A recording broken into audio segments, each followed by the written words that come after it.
ఈ వీడియోలో మనం భగవద్గీత అధ్యాయము 12 శ్లోకము 9ని పరిశీలిద్దాం.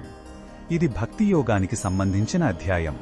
ఇందులో తనపై మనస్సును పూర్తిగా నిలపడం అనే అత్యున్నత మార్గాన్ని చెప్పిన తరువాత అది అందరికీ సాధ్యం కాకపోవచ్చని గ్రహించిన కృష్ణ పరమాత్మ అర్జునుడికి మరో ఆచరణాత్మకమైన మార్గాన్ని చూపిస్తున్నాడు. మొదటగా ఈ పవిత్ర శ్లోకాన్ని భక్తితో విందాం. అథ చిత్తం సమాధాతుం న శక్నోసి మయి స్థిరం అభ్యాసయోగేన తతో మామిచ్ఛాప్తుం ధనంజయ. ఈ శ్లోకం అర్థమేమిటంటే శ్రీకృష్ణుడు ఇలా అంటున్నాడు, ఓ ధనంజయ, ఒకవేళ నీవు నీ మనస్సును నా మీద స్థిరంగా నిశ్చలంగా నిలపలేకపోతే చింతించకు. అప్పుడు అభ్యాసయోగం ద్వారా అంటే పట్టుదలతో కూడిన సాధన ద్వారా నన్ను పొందటానికి ప్రయత్నించు. మనస్సు యొక్క సహజ గుణం చంచలత్వం.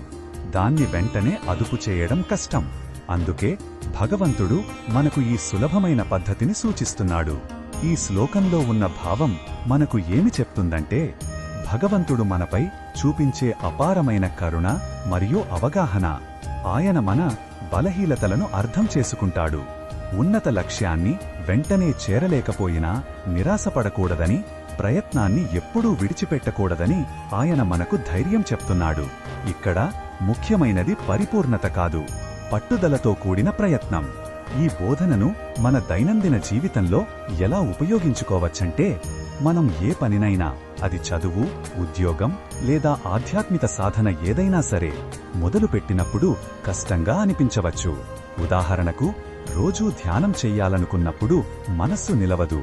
అలాంటప్పుడు పూర్తిగా వదిలేయకుండా కనీసం 5 నిమిషాలైనా ప్రతిరోజు పట్టుదలగా ప్రయత్నించాలి. అలా నిరంతరం సాధన చేయడమే అభ్యాసయోగం. ఈ నిరంతర సాధనే చివరకు మనల్ని లక్ష్యానికి చేరుస్తుంది.